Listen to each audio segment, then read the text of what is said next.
ከጠቀማችሁ ምናልባት እስቲ ትዝብት ልንገራችሁ። ልጁ ናት ህይወት እንዴት እንደምታለቅስ በእርግጠኝነት የ8 ዓመት ልጅ ብትሆን ነው ወይ የ9 ዓመት ልጅ ብትሆን ነው አባቷ ሞቶ። ጋይስ ስግጥ የሚለው ቃል ብናቆም ይሻላል።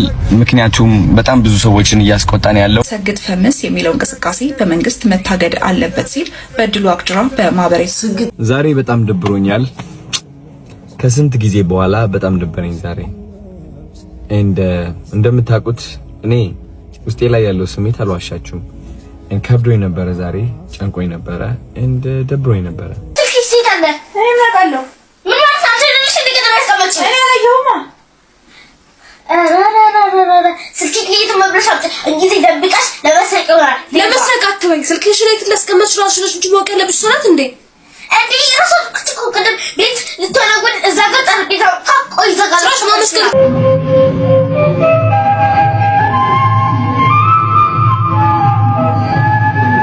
ታዋቂው ኢንፍሉዌንሰር አዶናይ ሰግጥ ፈምስ በሚል በተለያዩ ሶሻል ሚዲያዎች ላይ ሲናገር የምንሰማውን ሰግጥ ፈምስ ሁለተኛ እንዳይጠቀሙ የትላልቅ ባለስልጣኖች ማስጠንቀቂያ ደረሰው። የኮሜዲያን ወንደሰን ህልፈተ ህይወት ከተሰማም በኋላ እንግዲህ የልጁ መራር ሀዘን ድጋሜ ሌላ ሀዘን ውስጥ ህዝቡ እንዲገባ ምክንያት ሆኗል። ተደባሪውም እንግዲህ ከባድ ትችት እየደረሰበት ይገኛል። እዚህንና የመሳሰሉትን ቪዲዮዎች ሰብሰብ አድርጌ አምጥቼላችኋለሁ። ሰላም የተከበራችሁና የተወደዳችሁ የዚህ ቻናል ቤተሰቦች እንደምን አላችሁ?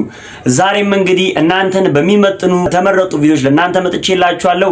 ከእናንተ የሚጠበቀው ቪዲዮ እንደምትወዱት ስለማልጠራጠር ላይክ አድርጋችሁ መጀመር እንዳትረሱ።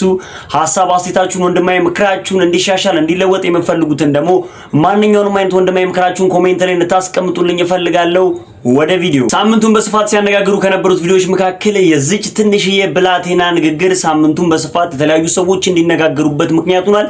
ይሄንን ቪዲዮ እንመልከተውና ሐሳብ አስተያየት እንለወጥበት። ጋቶችኛል ሲት አለ እኔ ማቃለሁ ምን ማለት ነው? ልጅ እንዴት ነው ያስቀመጥሽ? እኔ አላየሁማ። ስልክ ከየት መብረሻት እንዴት ይደብቃሽ? ለመስረቅ ይሆናል። ለመስረቅ አትበይ። ስልክሽ ላይ ትለስቀመጥሽ ራስሽ ነሽ እንጂ ማወቅ ያለብሽ ሰዓት እንዴ እንዴ ራሱ ክትኮ ከደም ቤት ልትወናወድ እዛ ጋር ጠርቄታ ታቆይ ዘጋላ ራስ ማመስገን እኮ ነው የሚገባሽ። እኔ አባይንጣ ወደ ሚደርደር ገባ እማዬ አታያዝምልኝ። ጠፋኝ ነበር እኮ ጠፋኝ ነበር ያምሻለኝ እሺን ማየት ነው ማለት ከዚህ በኋላ አይረዳኝም ማለት ነው። ማንም ሰው እዚህ ውስጥ አይረዳኝም። አባዬ ብቻ ነው የሚረዳኝ። ይሄ ያዞንባሽ ነው። ዝም በል። ይሄ ያዞንባሽ የውሸትንባሽ ነው። እሺ አሁንም አውቀንብሻል። እኔ አባዬ ጠፍታ ሁላችሁም ልክልካችሁ ነው ማሳያችሁ። ሁላችሁ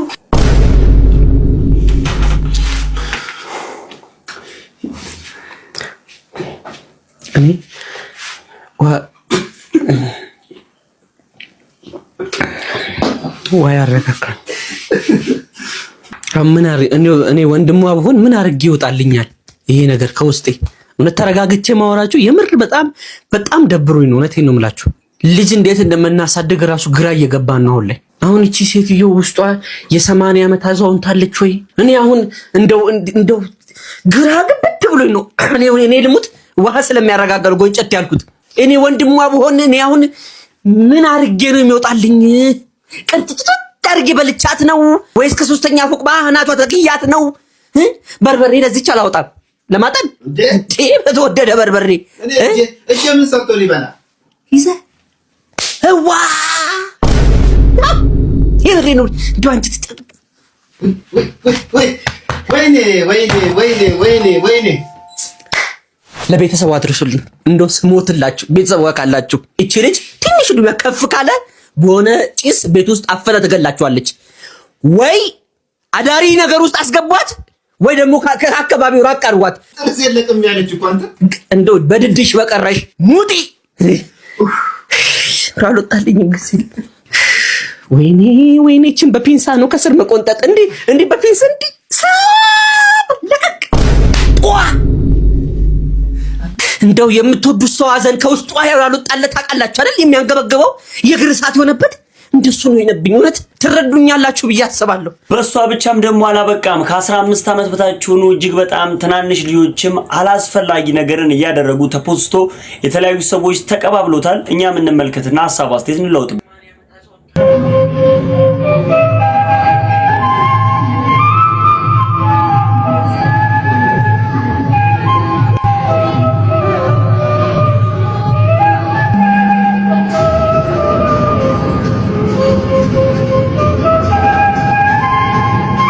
ለእንደዚህ አይነት ነገሮች ተጠያቂው ወይ ቤተሰብ ብቻ ወይ ሆቴሉ ብቻ አስተናጋጁ ብቻ ወይም ደግሞ መንግስት ብቻ አይደለም። ሁላችንም ለዚህ ነገር ተጠያቂዎች ነን። በመጀመሪያ ደረጃ ከ18 ዓመት በታች ተብሎ ለሁሉም ሆቴሎችና ሬስቶራንቶች ማሳሰቢያ ተብሎ መለጠፍና መነገር አለበት። ከ18 ዓመት በታች የሆነ ማንኛውም ግለሰብ መጠጥን ቁጭ ብሎ መጠጣትም ሆነ ገዝቶ ወደ ቤቱ እንዳይሄድ መከልከል አለበት። ህጉ ያለ ይመስለኛል። ከሌለ መኖር አለበት። በሁለተኛ ደረጃ የዚህ ሆቴል ባለቤት መጠየቅ አለበት።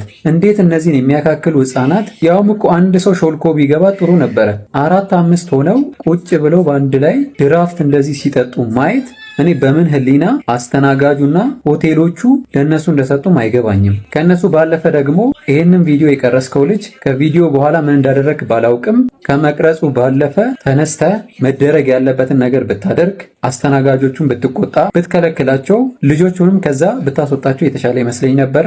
ሌላው ደግሞ እኔ እናንተ ሁላችንም ለዚህ ነገር ኃላፊነት አለብን። በየትኛውም ቦታ ህፃናት፣ ወጣቶች እና ገና ቲኔጀር እድሜ ላይ የሚገኙ ልጆች የትኛውንም አልባሌ ነገር፣ መጥፎ ነገር፣ ስህተት የሆነ ነገር ሲሰሩ ቆመን ከምናያቸው፣ ከምንስቅባቸው፣ ከምንታዘባቸው ራሳችን ተነስተን ኃላፊነት ወስደን አሪፍ የሚባለውን እርምጃ መውሰድ አለብን። መቆጣት ላይሆን ይችላል፣ እነሱን መምታት ላይሆን ይችላል። ነገር ግን እንደ ኃላፊነት ወስደን እንደ ወንድሞቻችን እንደ እህቶቻችን በኃላፊነት ከእንደዚህ አይነት ነገሮች ብንከለከላቸው አሪፍ ይመስለኛል። ሌላው ደግሞ አዶናይ ሰግጥ የሚለው ነገር ከዚህ በኋላ ስራዬን እንዳልሰራ እንቅፋት ሆኖብኛል። ሰግጥ ፈምስ የሚለው ነገር ከዚህ በኋላ አልጠቀም። ብዙ ያሰብኳቸው ትላልቅ ስራዎች አሉ። ሆኖም ግን እነዛን ስራዎች እንዳልሰራ እንቅፋት ሆኖብኛል። ከመንግስት ኃይሎችም ማስጠንቀቂያ ደርሶብኛል ሲል የተናገረው ንግግር በራሱ አንደበት ሰምተን እንመለስ።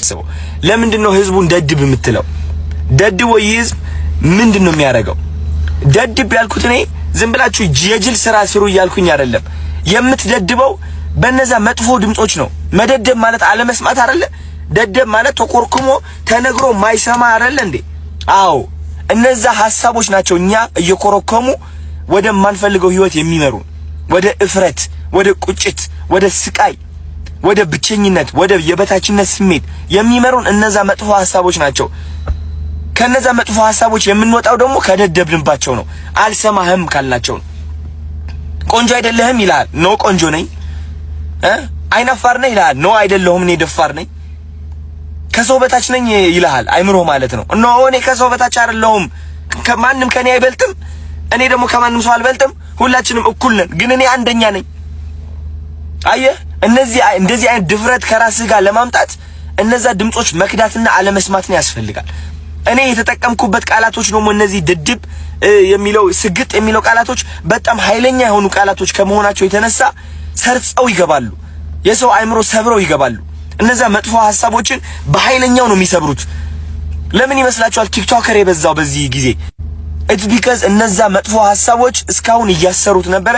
አሁን ግን ከነዛ ሐሳቦች መውጣት ችሏል። አብዛኛው ሰው በራሱ መተማመን ችሏል። ለመጀመሪያ ጊዜ ራሱን ማፍቀር ችሏል። እና እንደዚህ አይነት ነገር ነው መፍጠር የቻልኩት እኔ። ስለዚህ ከዚህ ሐሳብ ጋር የማትስማሙበት መንገድ እኔ ሊታየኝ አልቻለም።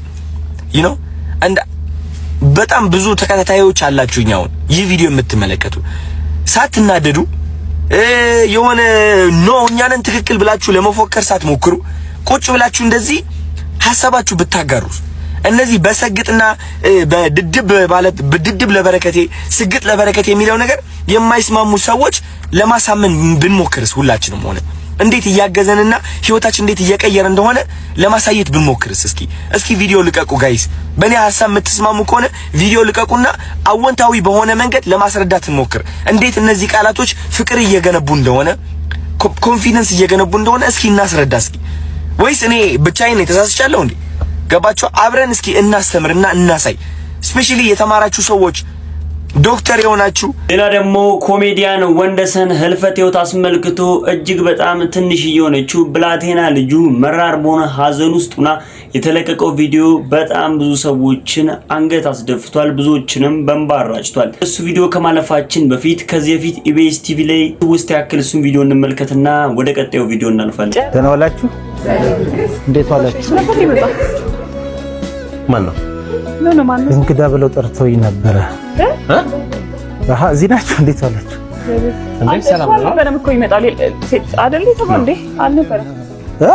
አይ አንተ አይደለም መሰለኝ። ማን ነው እንግዳ ይመጣል የተባለው? አንተ አይደለም እንዴ? ዮናስ አንተ አይደለህ እንዴ? አዎ ዮናስ ነኝ። አዎ ስንቴ ነው ደውለህ ነው ያልከኝ?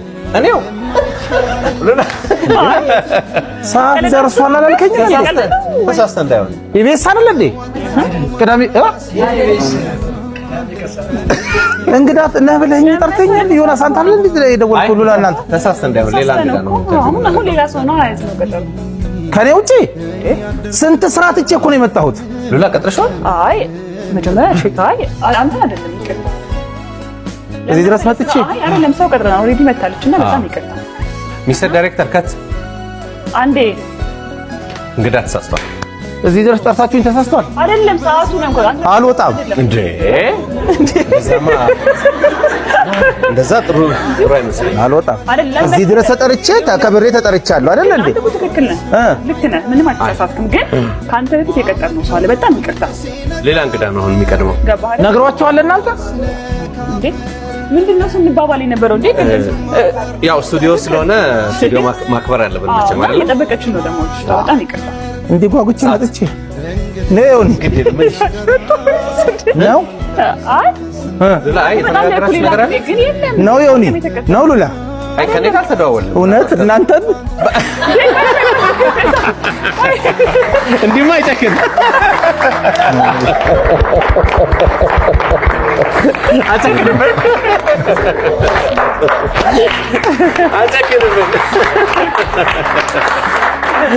አረፈል እኔ ራሴ የእውነት መሰለኝ የሆነ ሰዓት ደነገጣችሁ እየተናደድኩኝ መጣሁ እኮ እኔ ራሴ እንዴ ማን ነው ትክክለኛ የመሰላችሁ?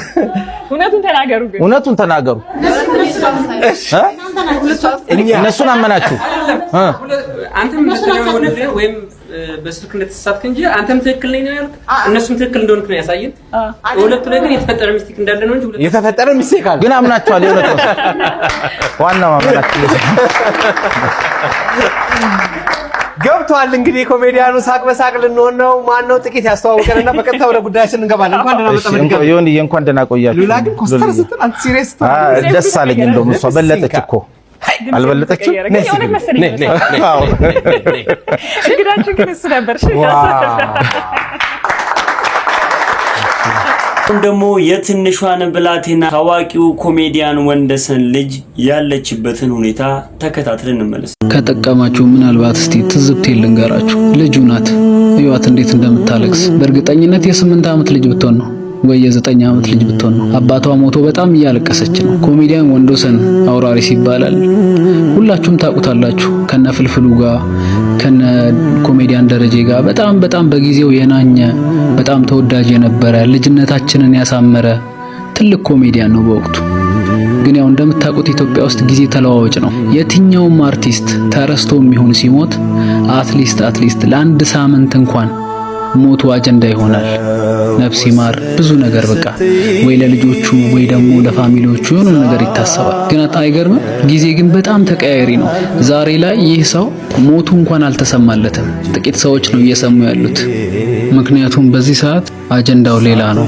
ኢትዮጵያ ውስጥ እየተወራ ያለው ስለ ሌላ ነገር ነው። ካሁን በፊት ግን ለሀገር ያገለገሉ ልጅነታችንን ያሳመሩ በብዙ ውጣ ውረድ ያለፉ አርቲስቶች ሲሞቱ ግን አትሊስት ለአንድ ሳምንት እንኳን እነሱ አጀንዳ ይሆናሉ፣ ነፍስ ይማር እየተባለ። ግን በዚህ ሰዓት አሁን ላይ ኢትዮጵያ ውስጥ አጀንዳ እየሆነ ያለው ሌላ ነገር ነው። በዚህ መሃል ምን ልላችሁ ፈልጌ ነው፣ ሁሌ ከፍታ ቢኖር የሆነ ሰዓት ዝቅታ አለ፣ ዝቅታ ቢኖርም ከፍታ አለ።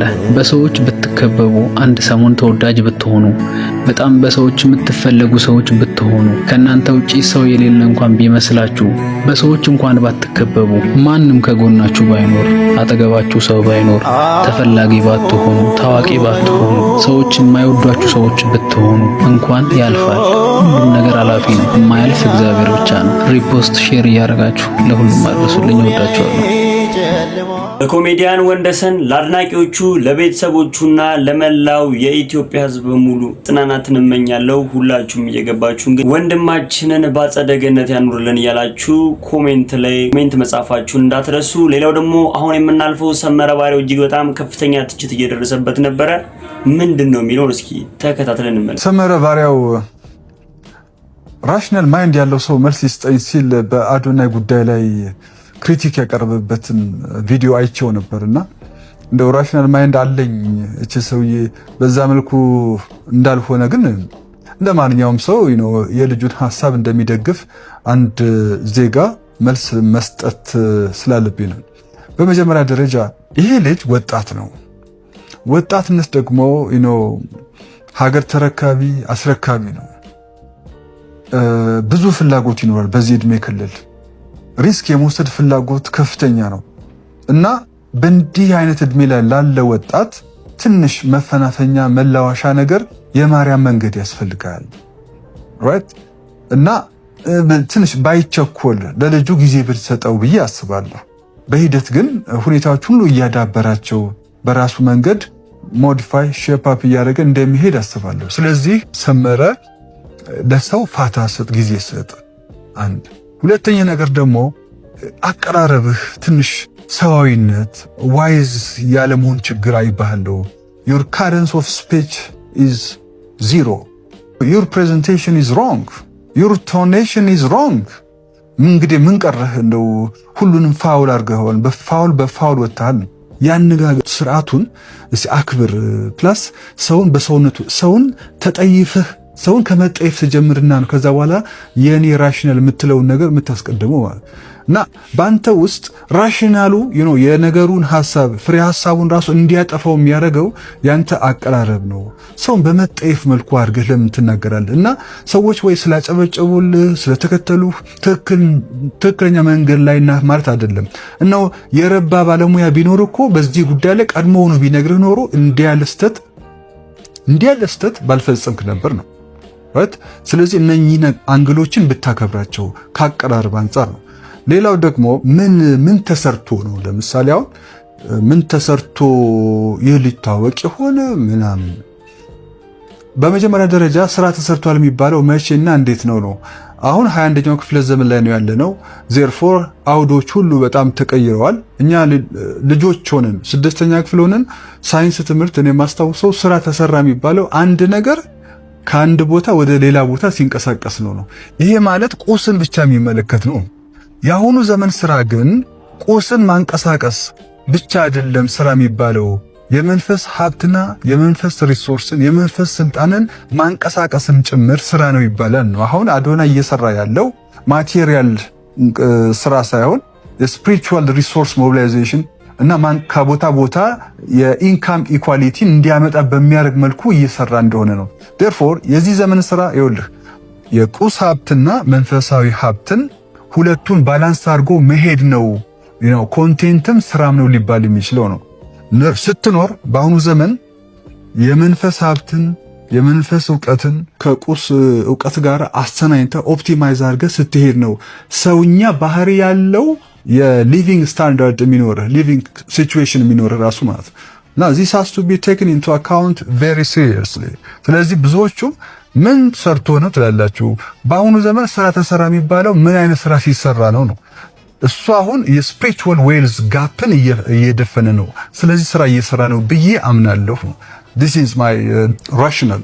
ሌላ ደግሞ በዘር ተደራጅታችሁ ምናምን ብላልከው እኔ አሁን ምሳሌ እሱ ከወጣበት ህብረተሰብ አይደለም የወጣሁት፣ በጣም ይለያያል።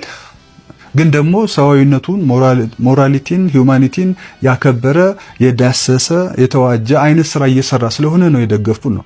ስለዚህ ሌሎቻችሁም የዚህኑ ሮል ሞዴል ተከትላችሁ ብትሰሩ ህብረተሰቡ ይቀበላችኋል ነው። ግን አሁን የሚታየ ነገር ስፔስ ተያዘብን ብሎ የመከፋት ነገር ነው የሚታየኝ ነው። እና እሱ ደግሞ የሚመከር ነገር አይደለም። ተወዳድረህ ዓለም ህብረተሰብ የምትሰጥህን ተቀብለህ መኖር ነው የዚች ዓለም ህግ ብዬ ማስበው። ይኸው ለፓብሊክ ሞራል መገዛቱ ነገር ልጁም በዚህ ላይ እኛን ልብ ገዝቷል ነው። ለወደፊቱ ግን አንዳንዶች ደግሞ ለወደፊቱ አሁን የሚደግፉት ነገር ጠላቶቹ ተቀናቃኞቹ ይሆናሉ በሚል ግምታቸው ማስቀመጥ ጀምሯል። በምን ራሽናል የሚጨበጥ ፕሪሚስስ ማቅረብ ይቻላል? ለዚህ ሰው ምናልባት ሲሳሳትማ ይሄ ታረም ብሎ በጨዋ ደንብ የሚናገረው ነገር መኖር አለበት። እኔም እስካለሁ ድረስ ያንን አረጋለሁ ብዬ እገምታለሁ። ዛሬ በጣም ደብሮኛል። ከስንት ጊዜ በኋላ በጣም ደበረኝ ዛሬ። እንደምታውቁት እኔ ውስጤ ላይ ያለው ስሜት አልዋሻችሁም ከብዶኝ ነበረ፣ ዛሬ ጨንቆኝ ነበረ፣ ደብሮኝ ነበረ። ከዚህ ምንድነው የምማረው? አይ ቲንክ አንዳንዴ መማር ይሰለቸኛል። አይሰለቻችሁም? አንዳንዴ በህይወት መማር አይሰለቻችሁም? ዋት መማሩ የሚቅርብኝ ዝም ብዬ ልኑር ብቻ ከነ ድብርቱ ከነ ጭንቀቱ ከነ ምናምኑ ህይወት ነች፣ በቃ ዝም ብዬ ልኑራት ብላችሁ አታውቁም? ሰው እንደዛ አይነት ቀን ያሳለፍኩት ዛሬ እላችኋለሁ። ግን አዶናይ ነኝና መማር ወዳለሁ ከህይወት። የዛሬ ትምህርቴን ላስረዳችሁ ፈልጋለሁ። አይ ቲንክ እግዚአብሔር የሆነ አዲስ ነገር ሲያቀድላችሁ ሁሌም በፈተና ነው የሚያሳልፋችሁ። እኔ ልብ ብዬ አስተውየዋለሁ። እኔ እንደኔ በጣም በብዙ ፈተና ያለፈ ሰው የለም። ልንገራችሁ ጋይስ፣ በብዙ ነገር ተፈትኛለሁ። በብዙ ንቀት አልፌያለሁ፣ በብዙ ውድቀት፣ በብዙ ኖ እምቢ፣ አንተ በቂ አይደለህም ምናምን በጣም ኤክስፒሪየንስ ያደረኩኝ ሰው ነኝ። በእነዚህ ነገሮች አልፌያለሁና አስተውያለሁ። የእግዚአብሔር የበረከት ፕሮሰስ አይቼዋለሁ። ስቴፕ ባይ ስቴፕ ምን እንደሚመስል ሁሌም አንድ እግዚአብሔር ማለት ነው በረከት ሲያስብልህ መጀመሪያ ምን ያደርጋል መሰላችሁ? ድክመትን እንድታይ ያደርጋል። ያለህበት አዘቅት እንድታይ ያደርጋል። ያለህበት ጨለማ ጭንቀት፣ ራስን መጥላት፣ ሁሉም ነገር ማለት ነው። ከዛ በኋላ ምንድነው የሚያደርገው እግዚአብሔር? በእነዚህ ድክመቶችና በእነዚህ ያስተዋልካቸው ጭንቀቶች whatever it is ህይወትህ ላይ ያለ ነገር እንድትሰቃይ ያደርጋል። እንድትሰቃይ የሚያደርግህ ግን እንድታስተውል ስለሚያደርግህ ነው። እያስተዋልካቸው ነው የምትቀጥለው። እየተሰቃየህ እንደሆነ ካስተዋልክ በየቀኑ እየተሰቃየህ ትሄዳለህ። ስቃዩ ላይ ሳይሆን ማስተዋሉ ላይ ነው ያለው። ገባችሁ አይደል? ስቃዩን ማስተዋልህ ነው የሚያሰቃየህ እና እግዚአብሔር ማስተዋሉን ይሰጣል። እኛ ግን የሚመስለን ምንድነው? እግዚአብሔር ወይ ለምንድነው የምታሰቃየኝ እንላለን። ግን ችግሩ ያላወቅንበት ማለት ነው እግዚአብሔር ማስተዋላችንን እየጨመረው ነው። ይህ ማስተዋላችን ደግሞ ወዴት ነው የሚቀጥለው መሰላችሁ ጋይስ? ይህ ማስተዋል ወደ አዋቂነት ይቀጥላል። ስለ ህይወት ማወቅ ትጀምራላችሁ። ስለ ራሳችሁ ማወቅ ትጀምራላችሁ። ስለ ብዙ ነገሮች ማወቅ ትጀምራላችሁ። ከዛ መረጋጋትን ይከተላል። ተረጋጋላችሁ። ቢካዝ ካወቃችሁ በኋላ ለምን እየተጎዳችሁ እንደሆነ ታውቁታላችሁ። ማን እየጎዳችሁ እንደሆነ፣ ውድቀታችሁ ከየት እንደመጣ፣ ከዛስ ምንድነው የሚከተለው የሚለው ነገር ልባችሁና አእምሯችሁ እያወቀ ይመጣል ማለት ነው። እዚህ ደረጃ ላይ ከደረሳችሁ ደግሞ ተስፋ መቁረጥ የሚባል ነገር የለም።